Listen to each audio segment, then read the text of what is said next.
Your college football game day has come early. Goes down the field for Siki, goes up high. He's got get away from the top speed, and the ball is free. Woo! What a hit! You got barbecue back there? From underdog triumphs to powerhouse showdowns, we've got your winning playbook covered.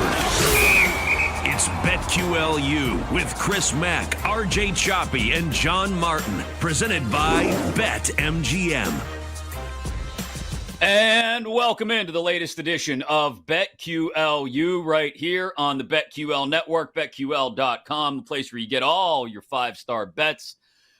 Whether it's college football or anything else going on in the world, we have got you covered at BetQL. Of course, you know this show every single week, whether you catch it on Odyssey Sports YouTube channel or across the BetQL network, maybe even as a podcast inside your Odyssey app every single weekend. We got you covered for close to an hour of college football talk, getting you insight on the biggest games of the weekend and the betting markets you are most interested in as well.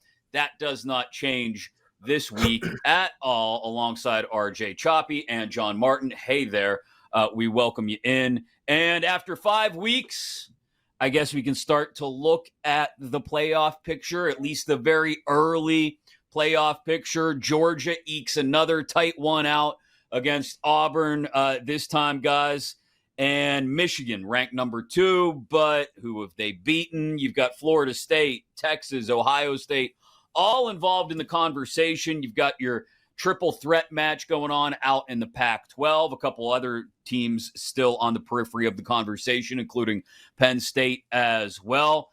So let's start here. John, as we look at the college football playoff odds, we got 4 teams that are favored right now: Georgia, Florida State, Michigan, Texas. And we got about 7 or 8 teams that are on the outside looking in as dogs, who you may consider having legitimate chances at the playoff. Let's start with those big 4. Of those 4 that are currently favored to make the playoff: Georgia, Florida State, Texas, Michigan. Which of those 4 do you think is most vulnerable right now? Oh, man. I don't know. I think I would probably have to say, honestly, I might have to say Georgia. And the reason is because we just haven't seen anything really from that quarterback position. And I mean, maybe it's there, and maybe we see it this weekend against Kentucky. And this sort of setting feels like the first time we'll really be watching to see, like, is Georgia going to be tested? Kentucky maybe can do it. I don't know. But, I think that's and look, it's hard to win, 3 in a row. I mean, that's why we were coming in here this season talking about it. Like, I know Georgia was the odds on favorite, but it's not supposed to happen. You're not supposed to win three years in a row. Like, it's just not usually in the cards. There's a reason why it's only happened once since, Minnesota did it back in 1930 or whatever it was. So I don't know. I think Georgia probably, just for those reasons, I have a little bit more, I'm more comfortable, and I have a little bit more trust in the quarterbacks sort of around them than I do with Georgia right now. Yeah, it's weird, Choppy. As we look at the picture, Georgia has, I think their first quarter score point differential is perfectly even at 0. Mm-hmm. They've only scored 17 points in the first quarters of their game so far. Michigan, who's right there with them, has done the reverse blueprint of that. They've basically sat everyone in the fourth quarter of most of their games. They've come out and dominated early, but again, the question of who have they played? I don't know if either one of those two are the 2 teams you look at as the best, maybe the most vulnerable. I question the Wolverines. Ironically, they're headed to Minnesota this weekend to play a big one, maybe their first real test. I don't know if that counts as a test or not. Which team do you like right now of those 4 favorites, and which team do you look at as the most vulnerable? Well, I think Florida State's the team I like the most, just because I look at their schedule, and I think they have the easiest path. Now they're going to have to play the 2 seed, the second best overall team in the conference championship. But, I mean, they're going to be favored all the way out. And now, look, all these teams are probably going to be favored in every game they play. Maybe Michigan's a dog at Penn State, in a couple of weeks. Maybe. But, I mean, it's a pick 'em at worst, right, or best. So I think I feel best about Florida State. I'll say Georgia for the main reason is that, they're going to have to probably play Alabama in the conference championship game. And they still have to go on the road to Tennessee, which, who knows what can happen there. It's not an easy place to play. So I'll probably say Georgia. They have not looked good, man. They just haven't. This is a quarterback world we're in now, and they're the team that they got the greenest quarterback of the bunch. Look at those top 4 teams. They've got the quarterback with the really the least experience. So give me Georgia. Yeah, it's hard to get a handle, I think. I will say this is what I can stake a claim to at this point in the season.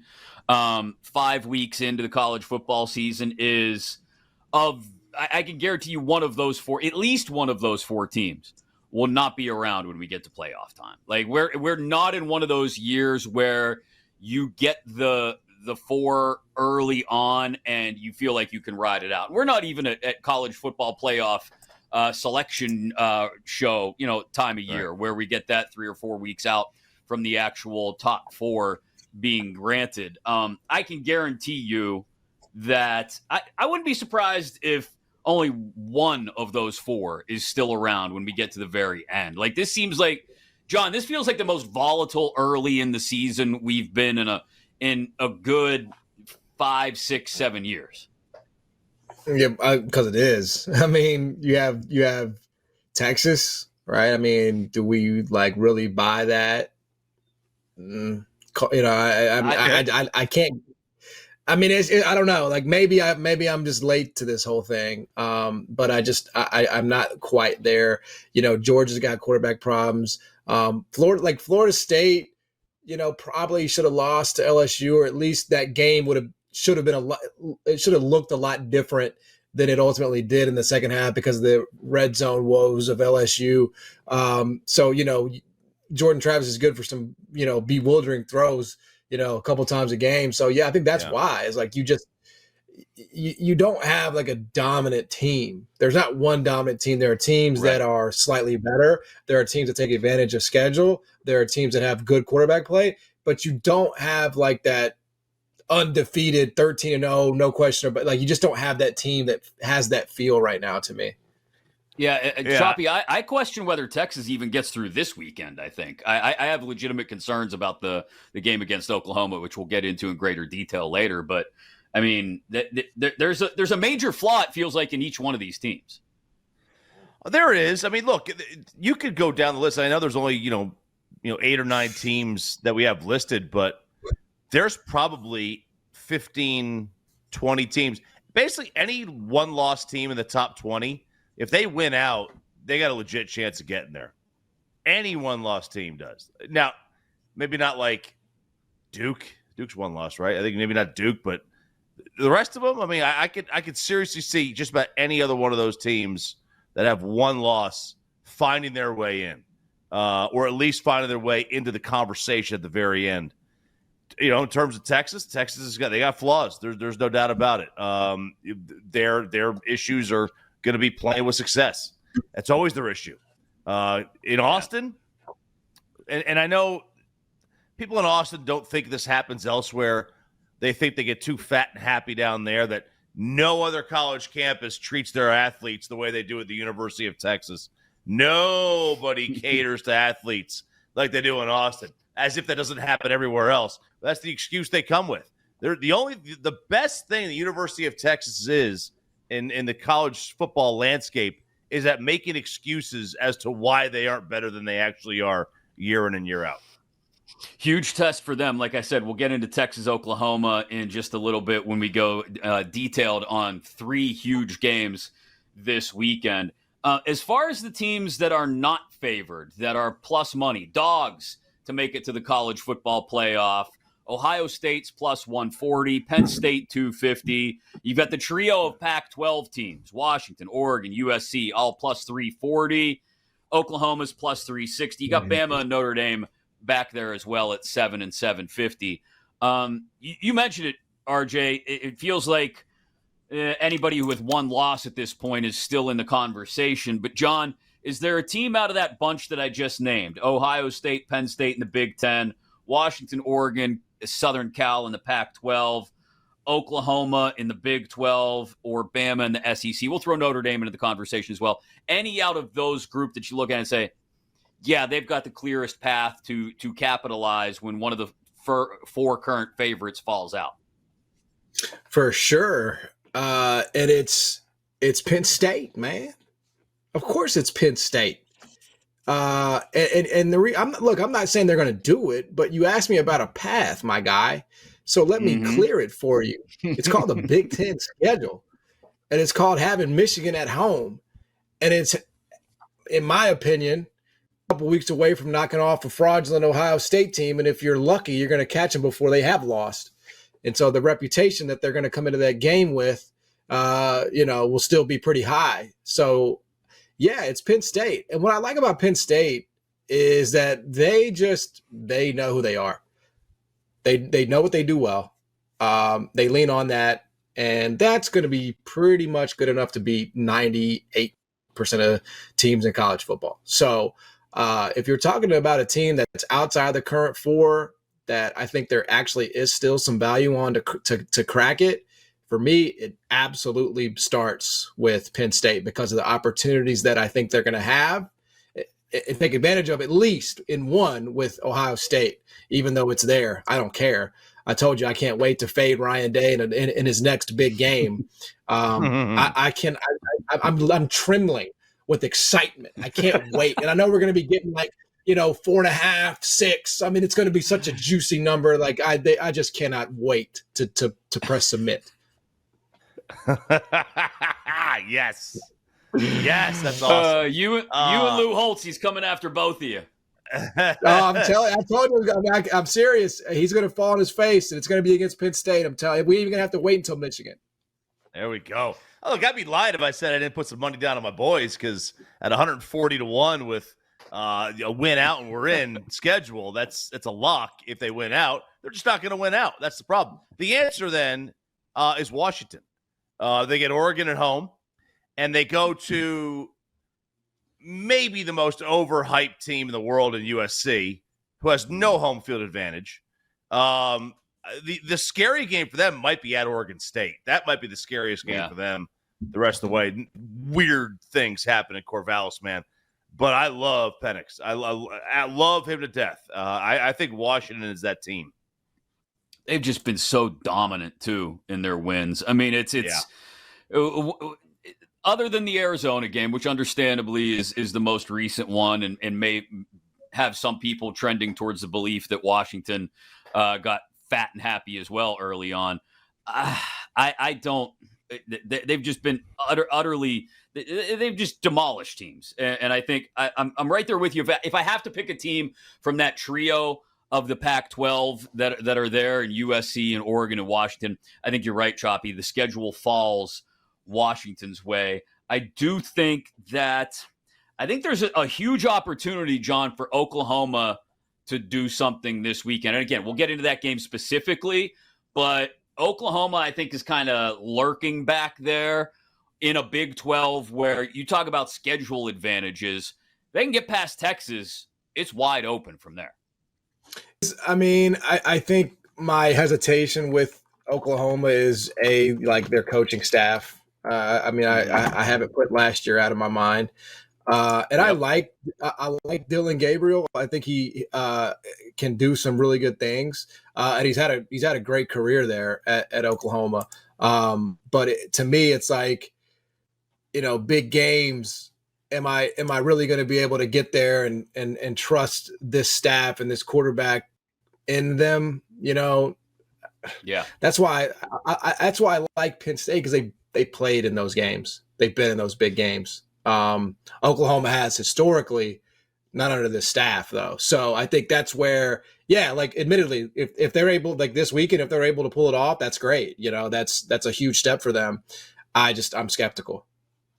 A little bit later in the show, after we go through the three big games we're going to talk about, Oklahoma, Texas, Kentucky, Georgia, Notre Dame, Louisville, we will ask some questions about two big stories that came out late in the week. You got Tez Walker being named eligible for North Carolina. You got Urban Meyer to Michigan State rumors. You want to go from a scandal like that to urban. I'm hanging out at the bar with my girlfriend Meyer when my team's flying back home. No, I don't. We'll get into all that a little bit later. We'll get you our best bets as well. If we have time, we'll touch on the Big Ten schedule rotation that came out late in the week as well. A lot to get to alongside John Martin. I'm RJ Choppy. I can't believe I just did that. Wow. That's What the hell's wrong with Hey, me? it's good to You know have what? it's good to have people you look up to, man. You know what I mean? That's Like right, role man. model. right here, brother. Hat tip to you, my friend. That is at Alongside RJ John Choppy Martin. on Twitter. He's RJ Choppy. I'm Chris Mack. I'm going to get my head screwed on straight. And we're going to preview Notre Dame Louisville, Kentucky, Georgia, and the Red River rivalry next, right here on BetQLU. You've been listening to BetQLU, presented by BetMGM. If you missed any of the show, listen back anytime on the new and improved Odyssey app.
Let's get back to BetQLU, presented by BetMGM.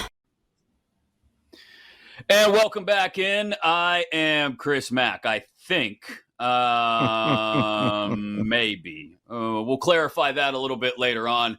If you missed it, I had a major Ron Burgundy moment a few seconds ago, alongside RJ Choppy and John Martin. Hi, this is BetQLU, and I'm pretty sure I am Chris Mack. Before we wrap up, Herb to Michigan State. Is anybody really buying that? Tez Walker eligible for UNC this weekend. And if we have just a moment, we'll touch on the Big Ten, the massive Big Ten schedule rotation. 18 teams. What's it going to look like starting next year? Who's going to play who? But we got 3 very big games to get into detail on this weekend. Let's start at noon with the Red River rivalry, noon Eastern, 11 Central. First time since 2011, both Texas and Oklahoma come into this one undefeated. Number 3 Longhorns, number 12 Sooners, the Cotton Bowl. Spread down to 5.5 in favor of the Horns. RJ, you're down in Big 12 country, so I'm going to start with you. Oklahoma looking for revenge on last year's 49-0 beating at the hand of the Longhorns. But Texas, despite really playing dominantly the last 3 weeks, hasn't really played anybody. They haven't. They played backup quarterbacks each week.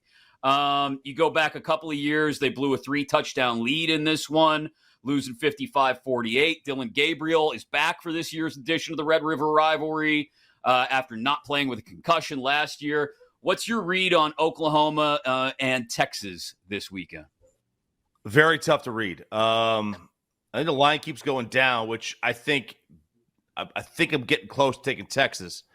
This doesn't make Texas. If you were to look on, is Oklahoma 44 points better than they were last year, right? In this game, like you've got to convince yourself of that, because it's not like a home road; it's a neutral site game. Yeah. You don't usually see games like that, but this game can be weird, but it also plays a lot of times to the talent. I just don't know where Oklahoma is necessarily better than Texas from the quarterback perspective. They're not. I like Quinn. They haven't played great. Texas has not played great since they beat Bama. There's no doubt about that. They were sluggish against Wyoming for 2.5 to 3 quarters. They were sluggish a little bit last week at times. So, I mean, this would be a monumental upset. At least 4 weeks ago, I thought Texas was going to boat race them. Now it's a little bit closer. I still think it'll be a pretty big upset if OU were to win this game. And this game is obviously got the attention of the locals, and it'll be on the same exact time as the Rangers and Orioles baseball game. So it's going to be a wild channel surf moment here in town. But yeah, this is I'm pretty heavily Texas in this one. Dual screen time in DFW. John, I mentioned Dylan Gabriel's healthy for this one. He's leading the Big 12 in passing, both yards and touchdowns. He's only been sacked 4 times. Oklahoma's defense better too. 9 new starters on that side of the ball. They hit the portal hard. I didn't trust Brett Venables at all last year after they fell to pieces. I had my questions coming into this season, but I'll be honest, in this one in particular, you mentioned a monumental upset, Choppy. I think we get the monumental upset. I'm leaning hard on Oklahoma because I think Gabriel is better than Ewers. I'm going to say it. I think Dylan Gabriel is the difference in this one. John, tell me why I'm crazy or stupid or both. Well, no, look, it's neutral. So I think that's the first thing. I think you'll have a healthy contingent there of both fan bases. So that's definitely a check mark in your favor. Dylan Gabriel's completing basically 80% of his passes. Defense is playing better. So I certainly understand. I think the other case I would make here, if we're just sort of talking about why Oklahoma can win, it's a little hard to evaluate Texas because we haven't seen them play a good quarterback yet. Right. We haven't there. I mean, yeah, they beat Alabama and Tuscaloosa. It's a great win. Anytime you can get that in Tuscaloosa, but past that, we know their quarterback struggles, that we don't have to worry about that with Oklahoma. So if I were making a case, and I wonder if that's sort of why this sharp money is coming in on Oklahoma, is that they really do expect Oklahoma and Dylan Gabriel to test them and press them in ways that they have not. So again, neutral field, with that information, I get it. I understand it. I myself wouldn't take the money line. I think there could be maybe some value though on those points. Yeah, -225 Texas on the money line. Oklahoma late in the day on Thursday down to +180. They had started the day, I think, north of 2-1. So to your point, John, late sharp money coming in on Oklahoma, moving these lines just a bit. Again, I've been all about the quarterbacks this year. I'm not going to change my tune now. I think in this case, I'm taking Gabriel over Ewers. We'll see how that one goes and how it affects the Big 12 race. Certainly, somebody's going to fall out of the national championship and playoff race, I think, with a loss here. Oklahoma definitely out of it. Texas maybe still alive. Kentucky, Georgia. A 7 o'clock kick on ESPN. Number 20 Wildcats ran all over Florida last week. Ray Davis, close to 600 yards on the ground now. Georgia, somewhat middle of the pack in rushing yards allowed on defense. I want to say they're 5th in the SEC, up over 113 rush yards a game they've given up. And we talked about the Bulldogs' slow starts, John. 17-17 in first quarters through their first 5 games. Kentucky, 7th in the FBS in first quarter scoring. Now, that's not to say that we don't get to the fourth quarter and this is a tie game somehow and Georgia doesn't step on the gas and absolutely run away with it. But 14.5, that hook especially, gives me pause on this one. I don't know. I'm not saying Kentucky's going to go into Athens and win, but I think it could be uncomfortably close for a while, John, here for Georgia. Yeah, I mean, if you were to say that, right? I don't know what our policies are at Odyssey, but you didn't know who you were. You picked Oklahoma to beat Texas, and now you're flirting with picking. I forgot what my name was earlier in the show too. I mean, you could argue that I'm just high right now, but I'm not. Unfortunately, I'm not. But that's what somebody who was high would say. Exactly that they're not. Yeah. So I don't know what our policies are, but I think we'll probably have to revisit them based on some of the things that you've said here. No, look, I was hoping maybe to get a little bit of a discount on Georgia based on what Kentucky did last weekend, based on what Georgia honestly did last weekend. I'm getting no such discount. I'm still having to lay 14.5, 15 here against a ranked team. And I think I'm going to do it. it. I don't buy Kentucky. I don't believe them. I think this is really this is probably the best spot you're going to get for Georgia all year long.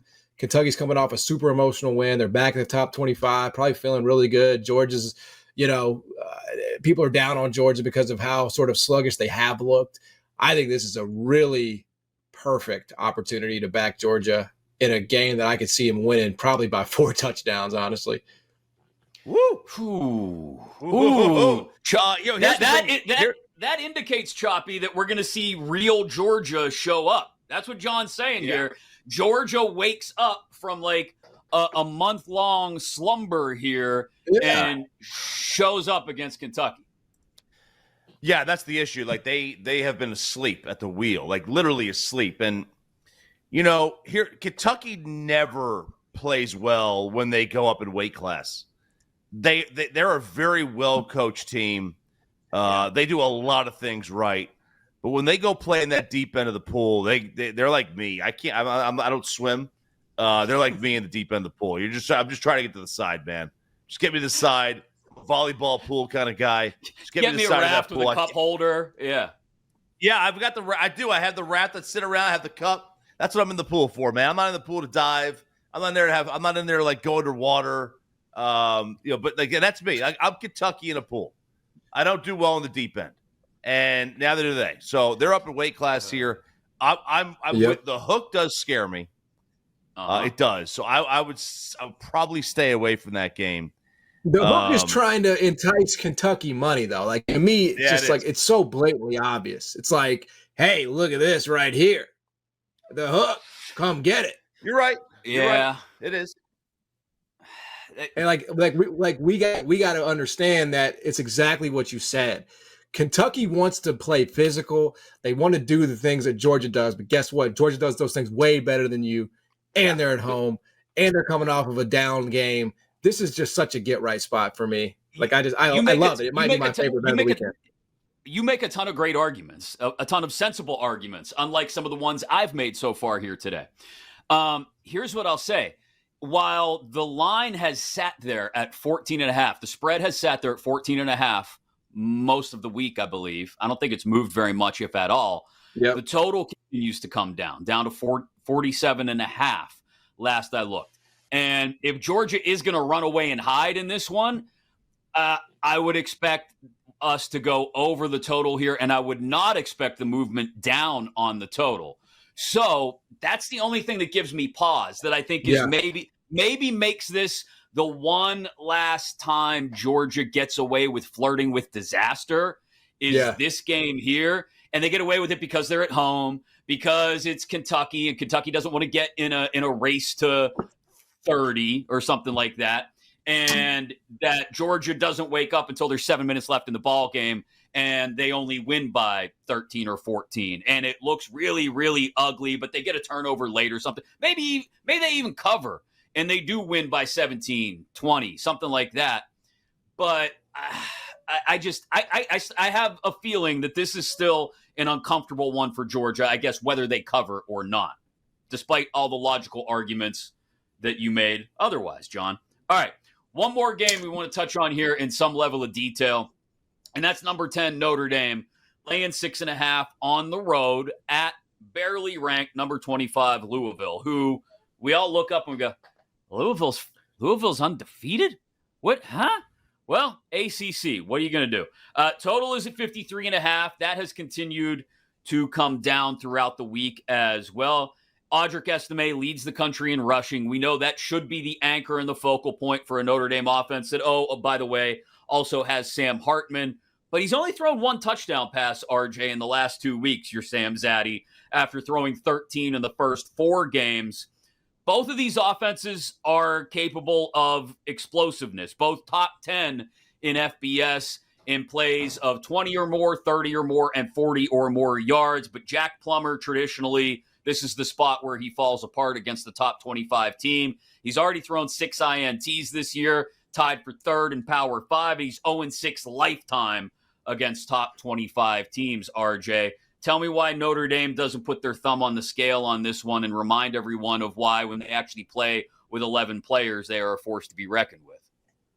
I think the main reason is that they've played, big game after big game. They had the Ohio State game, and then they had NC State before then, and then they had Duke with that game day there. So there was a buzz. This might be that little letdown, even though Louisville's not a bad team at all.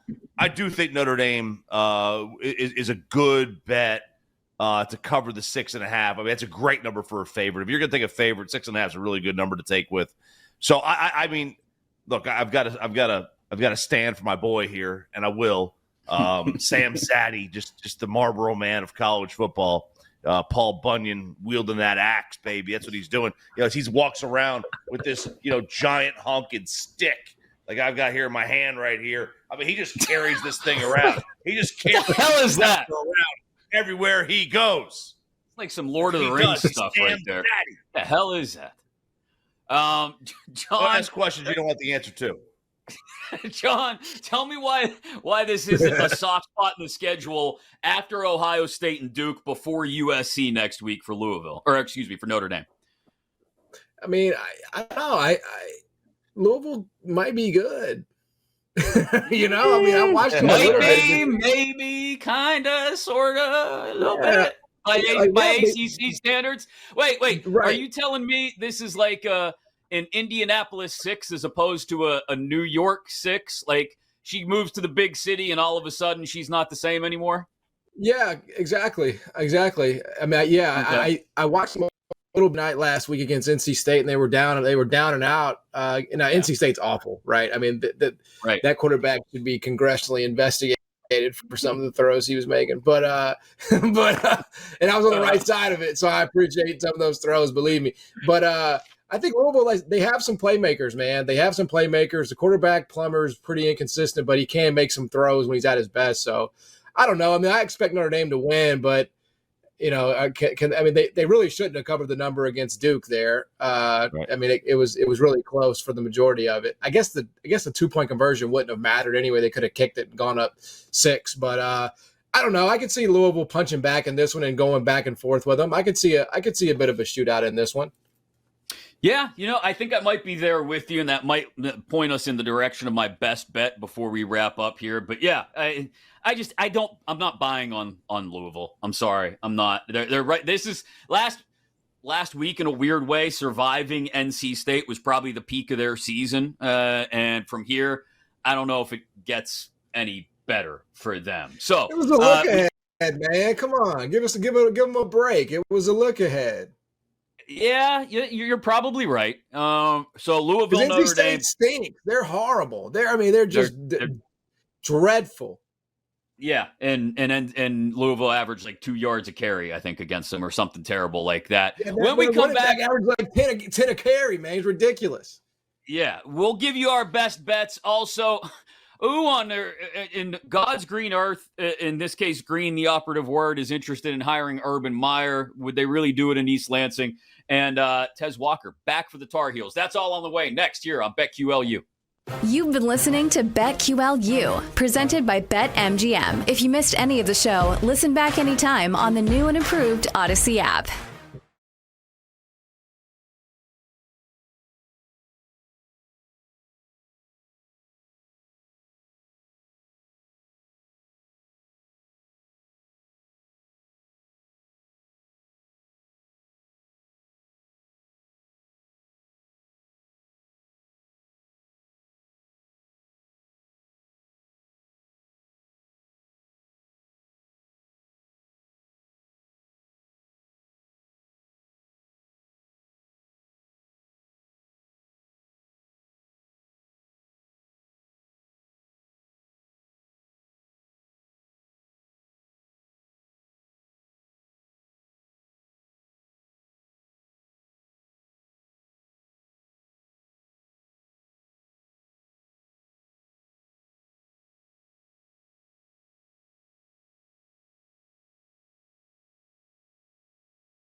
Let's get back to BetQLU, presented by BetMGM.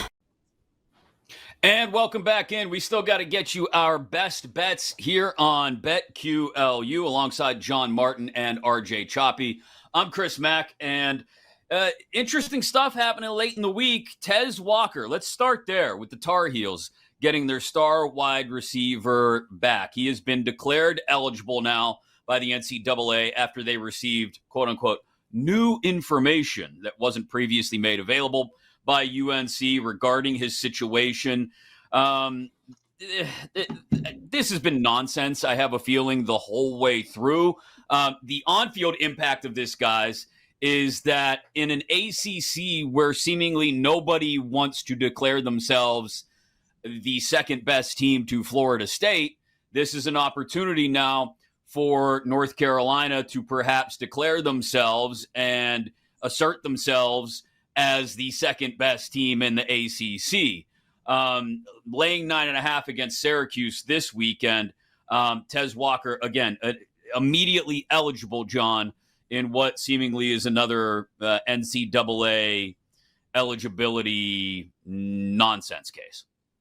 Yeah, I just don't know the the ins and outs of what was and wasn't withheld, and was this really because they certainly took their shots at North Carolina today, in the response. Basically, if North Carolina would have put that energy into sending us the right paperwork and information instead of taking gratuitous shots at us, he'd have been playing already. So it's hard to know exactly what the truth is and where it is. But look, I'm always in favor of young men being allowed to play the game. I think the NCAA is an institution that should be interested in picking up good PR wherever they can get it. And it's not like it's going to hurt anybody for Tez Walker to play football. I mean, 2-time transfer, just lock him up and throw away the key. So ultimately, I don't know how much it changes for North Carolina. Like, we'll see. I know he's certainly been hyped up a lot. That'll play it on the field, but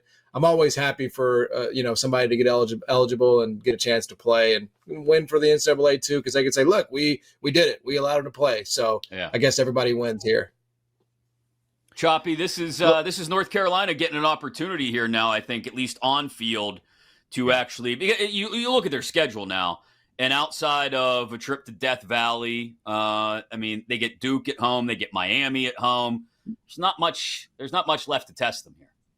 No, and they got a quarterback that's going to go very, very highly in the draft. Listen, all you need to know about the NCAA is summed up, not in this case, but in the one that came out this week, and that is that they are going to raise the application fee to transition from the SCS to the FBS from $5,000 to $5 million. That's a 1,000-fold increase. That's all you need to know about the NCAA right there. That these schools that pick a FCS school that wants to move up to the bowl subdivision, and all of a sudden they had to pay $5 million. Part of the reason they're in the FCS is because they don't have $5 million. So, it just makes no sense. It's stupid. And this was too. And I'm with John. I don't know all the ins and the outs of this one. I don't cover it on a daily basis. But this one stunk. I understand why the NCAA does these things. I get it. With transfers, you get multiple transfers. You don't want people just using this as free agency every year. I understand that. But there are extenuating circumstances every now and then. Yeah, and as the NCAA's very tenuous grip on things gets even more and more loosened, you sense them trying to grasp for what little control they have left and try and wrest it away. Speaking of things that are stupid, Urban Meyer. Oh, wait, there's a story here. Urban Meyer was linked early in the week via some rumors to the Michigan State head coaching job. Bruce Feldman debunked that late in the week, saying he talked directly to Urban Meyer, who said there's zero truth to him being a candidate for the Spartans job. He's got no interest in it. Happy with what he's doing now at Fox Sports. I didn't necessarily buy into this to begin with, Choppy, because I can't believe that Michigan State, a university that is dripping in scandal in their athletic department over the last several years, and with the football program specifically in this instance with Mel Tucker, would all of a sudden want to find themselves in bed with Urban Meyer? That just made no sense to me from the jump. I mean, that doesn't make sense from the jump. Urban Meyer wanting Michigan State doesn't make sense from the jump either. He'd go to any school he wants to, save for Georgia and Alabama right now if he wants to, I would think. But there is this other side too. And Gary Danielson has said this, and I think it's the most perfect way to describe Michigan State. It's the most unique job in the sport. To like their immediate south are the three most prominent college football teams in the history of the sport in Ohio State, Michigan, and Notre Dame. And to their north are hockey players. And that is the best way to describe Michigan State. I think it's Gary did a fantastic job with that. I don't know. Maybe he stole from somebody. I don't know. What the hell do I care? And it's a brutal job. That is a job I wish on nobody. It's like being the head coach at Auburn. You're surrounded by Florida State, Florida, Georgia, and Alabama. Now, you can win there. You can win at Auburn because, you're loaded up with in-state talent and, you can find some diamonds in the rough in Florida and Georgia, and you can, do some good with it. But, what does Michigan produce? 8 D1 players a year as a state? Like, I'm half joking, but it's, you're not in a good spot. So that's a tough job. Like they would, I know they've had some baggage there, a lot of baggage. And it's not even fair to call it baggage. It's criminal activity. But Urban Meyer, I mean, like if you're looking for just from a football perspective, that's all I'm looking at it from. I'm not the chancellor. I don't have to look at it from other perspectives. I'm looking at it strictly football. I mean, you take Urban Meyer any day you can. Yeah, and John, if Urban Meyer had been interested, Michigan State they've got to keep their noses clean for a while here. And then you start to look at this conference rotation that's coming up that they released earlier this week. The Big Ten ain't getting any easier. Like, if you're not already in the upper echelon in the Big Ten, you're in a tough spot. I think you're gonna sort of languish in the middle if you're Michigan State for a while now. I mean, if you have Urban Meyer, you'll get back, bro. I mean, Urban is one of the greatest ever. I mean, I ain't saying he's like a Boy Scout. I ain't saying he's somebody that I would like, trust with my mom or something. But like, what about a sister? Huh? He's not interested in your mom. I'll trust him with RJ's sister, man, or whoever you're identifying as these days, Chris. but in terms of running a college football program, I mean, can Michigan State do better? From a character standpoint, obviously, anybody would be better. But, from a coaching standpoint, it's one of those things where they shouldn't do it. The timing is really bad to, like, do this. They probably can never do it. Yeah. But, I mean, what are they supposed to do? You just want to hold them down. You just want to hold them down, Chris. Yes, I do, because he's, as we would call him colloquially in Western Pennsylvania, where I am from, a jagoff. That's what he is. Yeah. And so I'll happily hold Urban Meyer down. Here's the thing: if I'm Michigan State, I'm not going to be competitive in the Big Ten anytime soon. Anyway, like next year's schedule in particular, I've got to go to Ann Arbor and to Eugene, and then I've got to host Ohio State as well. Like, I'm not winning a whole lot of games in conference anytime soon anyway. And I don't know if Herb necessarily unlocks the door for me. You know what I mean? You haven't been watching. He unlocks every door there is. It doesn't matter what door he's going into. He has the key. He has the key to every door. The moment, and this is like this is a hard. There's a hard line between sports fans and people who are in administrations. The moment everyone realizes and just accepts the fact that in general, to be a college athletics coach at the football or basketball level, you basically have to be a step above a used car salesman. So None of these guys they're all of questionable repute. They are all like that's what they every single one of them are. They all cheat. They're all dirty. The faster we figure that out, we just come to accept it. Acceptance, right? Acceptance isn't that like the first form of the 5 stages of rehabilitation, grief? It's like acceptance or whatever. As soon as you come to the acceptance, you've made it. Good point. Not James Franklin. Right. Not our James Franklin. No, Jimmy of course. Jimmy covers. No, That's no. right. Jimmy's clean That's right. as a whistle, I guarantee you. All right, our best bets of the week. It's time to lay them down for you before we get out of here on this edition of BetQL. Mr. Martin, please get us started. We are going to go to Laramie. We're taking Wyoming +6 against Fresno State. And the reason why is it's pretty simple. Wyoming is just incredible as a home underdog under Craig Bowl. 8-2 in their last 10, going back to 2019 as a home underdog. I think this is a great spot here within a touchdown at 6. To keep this one close. They do a really good job of keeping their opponents from getting off big plays. And the last 2 times that the Bulldogs have come to Laramie, so it's been a tough go. That offense hasn't been nearly as explosive. So I'm expecting a more tense game, a tighter game, physical, and I think that definitely benefits Wyoming. Choppy, I'll tell people if they want your degenerate parlay to go find it on your Twitter. I'm sure you'll post it there at some point this weekend. But since we're tight on time, just give me a single best bet that you like. Give me Navy, North Texas under 60.5. Ooh, that's okay. a big number. That's a huge number Navy for a Service Academy game. Absolutely, I'm with you on that one. I got 2 real quick. Notre Dame Louisville over the 53.5. Like I said, 2 offenses that are just filled with explosive plays, and I also like Alabama's at Texas A&M. A single point? What are we doing there?